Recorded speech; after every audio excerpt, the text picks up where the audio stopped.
Hello, everyone. Welcome back. I think this is webinar in a mini series number 5. For those who have not joined us, welcome. Everyone else, welcome back to my basement. Let's move on. Let's get a move on it. My name is Ping, CEO of Optigo Networks. And this is Thomas. Hi guys, how are you? I would just one of the sales. I'd be helping you with your support queries or anything if you have them at any stage. Yep. As always, if you have questions, ask away. Use the chat box in this GoToWebinar platform. Questions will be pushed to us directly. At the end, please fill out the survey. It helps us identify what is a good topic, how are we speaking too fast, too loud, too soft, whatnot. And again, this session is being recorded. If you didn't miss any of the past webinars in the last week or so, go to our YouTube channel and they are all there. Next one is Thursday. So not tomorrow, Thursday at 10:30 a.m. Pacific Standard Time, 1:30 p.m. Eastern Standard Time, and we'll be talking about VPNs. Let's go. Sure. All right. Yep. I think I'll jump in there. Thanks very much, Ping. So guys, yeah, well, you probably, if you've been to one of the past few presentations, you'll recognize this diagram by now. It's a very basic internet diagram. So here we have our layer 3 private network, and we have the gateways that are connected to the internet. So one of the main things here, just very briefly looking over it or showing you where it's located, your gateway and your firewall are usually going to be the actual devices separating. So it's going to separate your LAN from your internet from the WAN, but also it's the firewall. Its job is to protect messages going in and out. It's effectively the bouncer at your door. You want to make sure that nothing's coming in that's going to be malicious, that's going to cause damage, and nothing's getting out. No one on your LAN is accessing onto that they shouldn't be accessing. Yeah, I think we click to the next slide there. Perfect. Thanks very much. So yeah, here's the other diagram that you're probably familiar with at this stage now. What we have is the router firewall. We have our router firewall located there, as you can see, once again, just at the edge of the network. The router is what separates it divides up LANs, it divides up your broadcast domains, but it's what separates your LAN from your WAN. And then we have the firewall sitting on top. You'll actually notice there that while you have the symbol for router or so is the blue symbol with the arrows, you have the firewall on top. The literally just red bit as is symbolized as sitting on top, because literally what this will do is it will sit between your router and the rest of the internet and just monitor things coming in and coming out and protecting you and protecting your local area network. Yeah, one quick note is that if we look at very, very complex, very advanced networks, systems, the firewall will be an entity of its own, a gateway will be an entity of its own, a router will be an entity of its own. We will lump all of that together, but again, if we go to the typical IT system serving a few hundred users, these will be separated. And we're talking about very, very advanced firewalls. There may be multiple ones of them and so on. But for this series and for OT networks, typically they are combined with your gateway. But again, it can be a separate thing. Often to do with the size of the network and the importance of it. If you have a small network, but it's extremely high sensitivity, might try and get another device. Yeah. So just in the theory behind it, the way of looking at it, or even the way of thinking of it, your gateway, literally called a gateway because much like the gateway to a house, the network gateway means means that all traffic enters and exits the LAN. It's where everything must go through.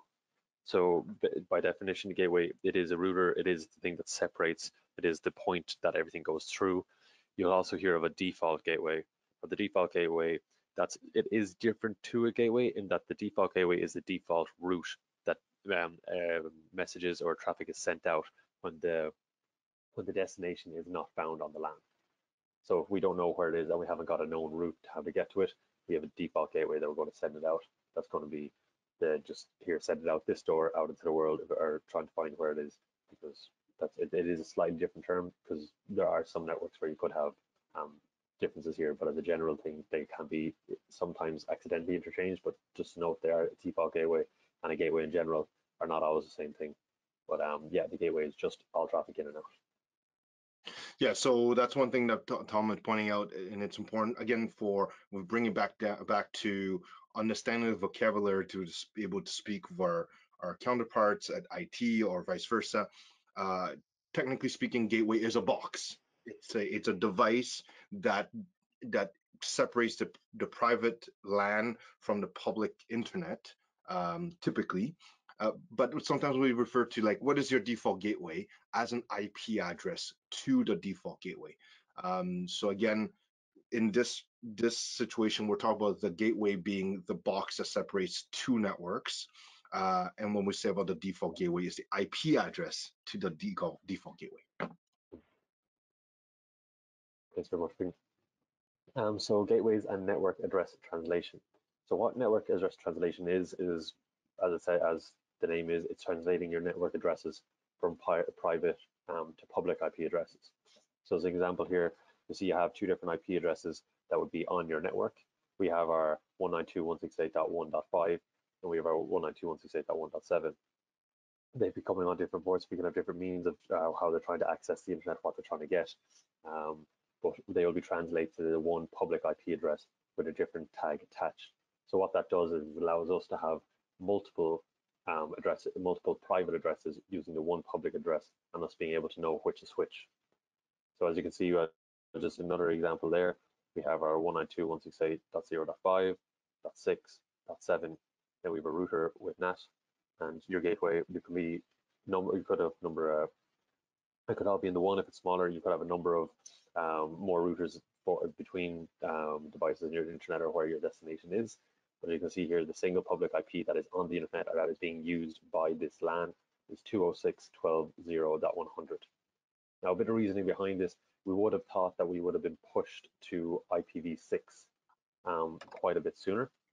But what actually happened was nothing gave us the availability to, so there is a limited number of IP4 addresses. There's only so many out there, and we only have a certain amount going around. So IPv6 is one that would have allowed us to have, I think, roughly an IP address per meter squared, including the ocean, so we would have been covered for good. But NAT has allowed us to, take these IP addresses that are limited and then run an entire network, an entire building of thousands of addresses off of only one or two public addresses.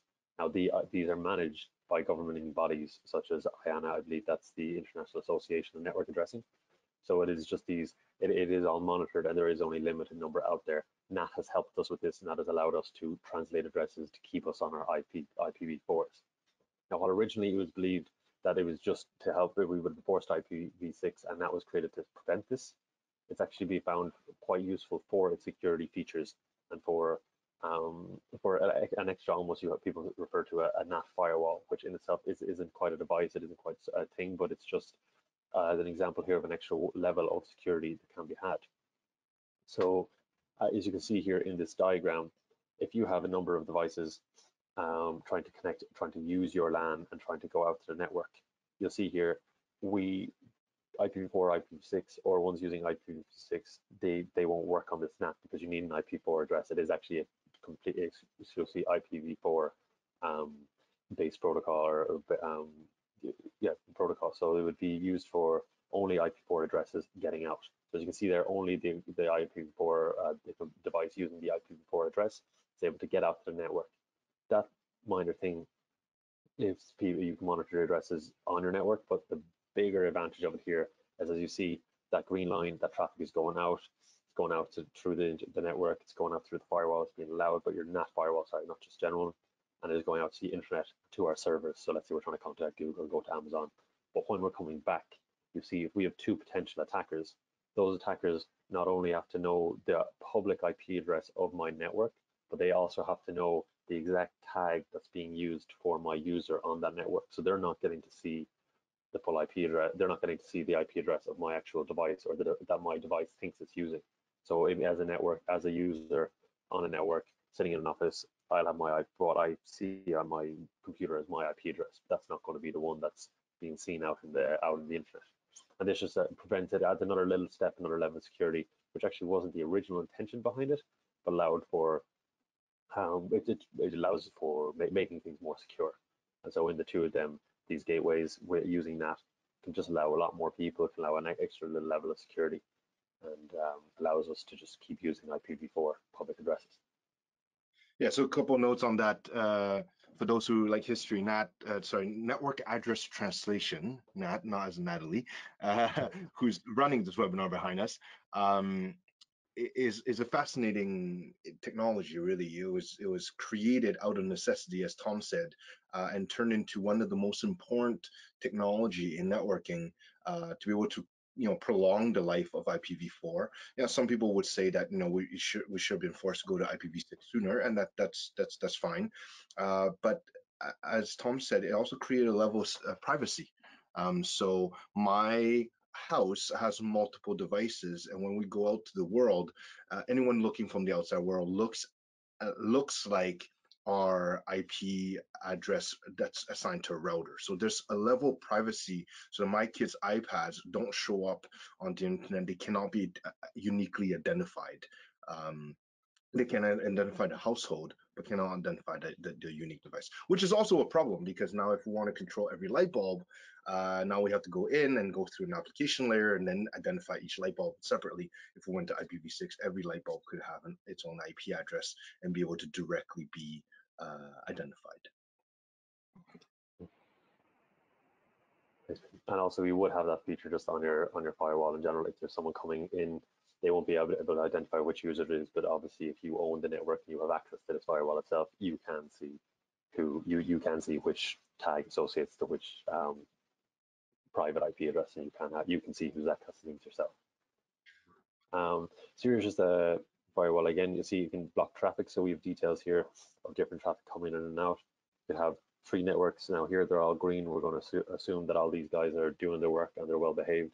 But also there could potentially be these red lines being blocked on the way out as well. People trying to access even sites for torrenting something, or even if you wanted to block Netflix or something like that because people are using it, you can. It's not just to stop things coming in; it's also to stop people accessing things on the way out.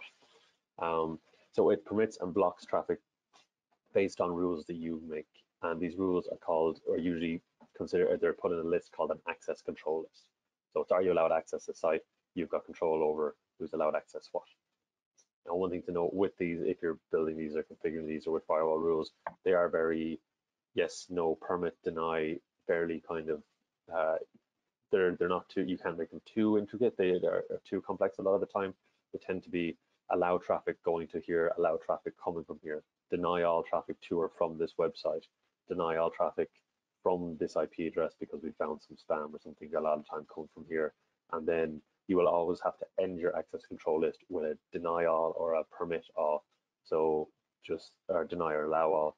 So the way these lists work is they very much work like if you had a bouncer and he's going to start at the top of his list and go down. The bouncer is, you give the bouncer your name, he looks down through his list and he finds that halfway down he's not going to bother keep going. So as far as he's concerned, that's good enough. So the way these lists work is you have to go down, it will go down one by one through the list until you work with you match something. So if you match something that's denied, that's it, you're denied. If you match something that's allowed, that's it, you're not allowed. So you wouldn't want to have anything before or after a permit or deny all. And you want to make sure that they are actually staggered in terms of priority, so that you don't, as you get to the end of your list, you can have more catchment rules that will be specifically filtered. So with these, just to know with the way the firewall works, or the way the ACLs work, and as Bing was saying, not always different devices. You can have ACLs on some other devices as well, some routers, some other small things if you need to have only minor checks and minor things done. Now, I like myself just to as well distinguish between the two, the router and the firewall. As you can see, the two objects there, they as you can see the two objects there, they look quite similar, but it is just that firewall. You see that little red bricks sitting on top, and it is just a nice way of imagining, or an example that this really does just sit on top of the router if it's not actually incorporated in the same hardware or the same physical device. That they are one the same. One is that all traffic must go through, and one is checking that if the traffic is valid. So they're kind of working in tandem. One is the door you have to take, and one is the person standing at the door checking if you're okay. Yeah. 2 additional notes. In general, when we talk about firewalls, we think of this brick wall with rules that separates the internet from the LAN. But especially for this audience here, know that firewalls can also be used to separate two networks. So for example, we can absolutely put a firewall between an IT network and an OT network, and say ask the IT network to manage the firewall so that we can still access the IT network. The IT network can still access the OT network, but reduce the surface of attack, but reduce the risk of bad apples on one side being able to affect the other one. So firewalls can also be used between two networks. It doesn't necessarily have to be used to separate the internet from a network, from a local network. Second thing, we are presenting to you the general concept of firewall. Firewall is probably one of the area of networking with the most advancements in the last 10, 15 years. There are what we now call next generation firewalls that you basically don't define rules, and you use this AI and machine learning to identify what is right, what is wrong. It's very, very, very advanced, and we are no experts there. But just so you know that, especially if you talk to IT counterparts, next generation firewalls are much more complicated, much more powerful, and it will basically determine what is right from wrong.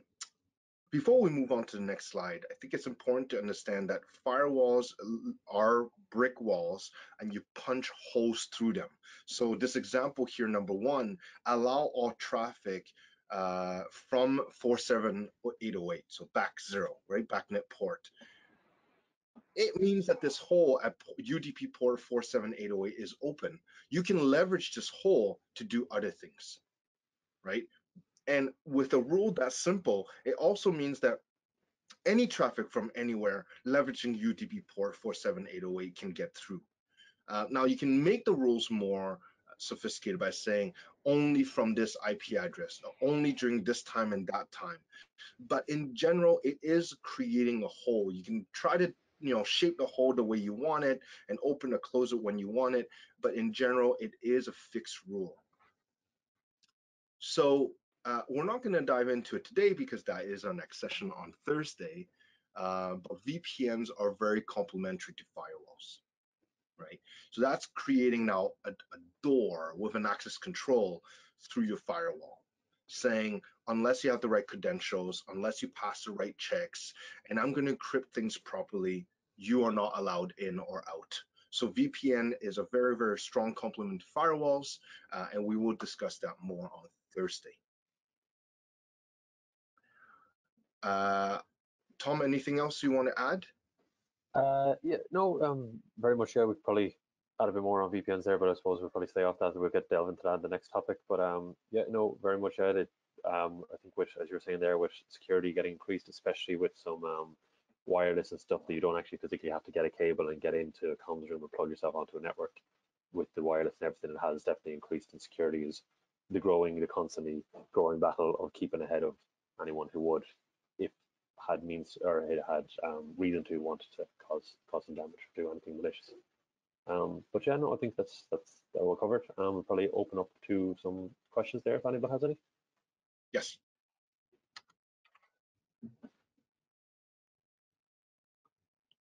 Okay, so I think to summarize, firewalls are very, very powerful. There are a lot of advancements in firewalls, but firewalls are based on rules.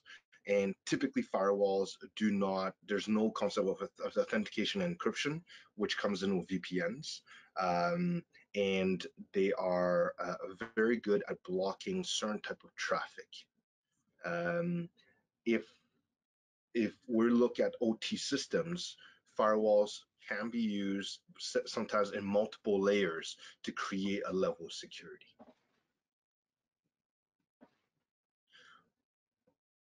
Okay, we have a question. As a percentage of the cost of the network, how much would the firewall cost? Tom, you want to try this one? Oh, that's an interesting one. No, I don't actually know. No, I've always been more on the engineering side myself. There was always you said what you wanted, and someone else found out the budget behind it. But I believe that for a few of these, they might there's obviously a growing. It can get a lot more expensive. There's a lot of importance on your security industry. So I would think that's quite a range. when you have quite some sensitive information, you can invest a lot of money into your firewalls, and there's probably companies out there that specify in just security firewalls alone. But it is very, very, very. It depends on how much you want and how much you need it. If it is not too high information and you have very little, if you have not too sensitive information and not one or two simple rules that actually block most traffic that do a lot of security checks for you, probably could get away with too much money. I feel it might be how long is a piece of string in that sense that it's a very varied, could be quite varied. Yeah, so Tom is right. Firewalls can go from 0 because it's built into your home gateway router to tens of thousands, hundreds of thousands of dollars, and it's very much like what Tom is saying as a bouncer. You can hire a cheap bouncer, or you can hire a very, very expensive one. In the majority of cases, in our type of situation, unless you're servicing a hospital, government, data center, in most cases, the concept firewall will be built into your gateway, to your router. And in that case, there's really no added cost. And as Tom said, these type of routers are sufficient if you don't set any rules, and basically by the default rule would deny all unless the traffic originates from inside.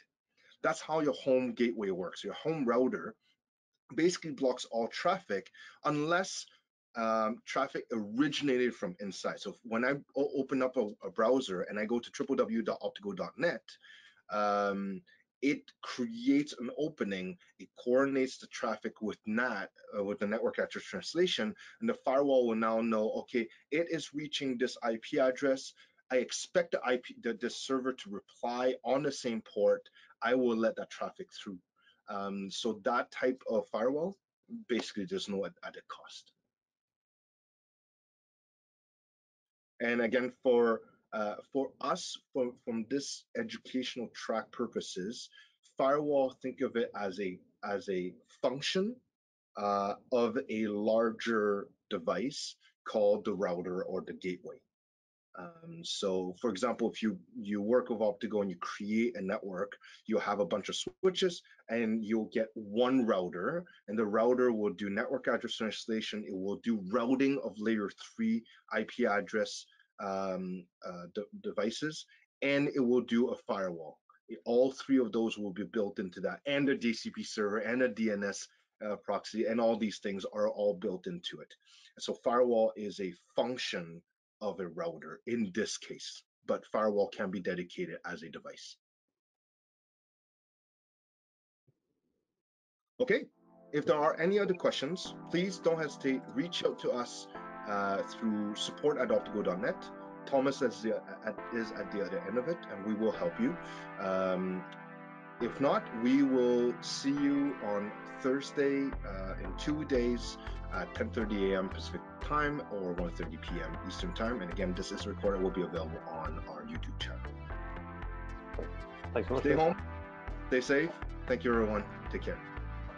Bye.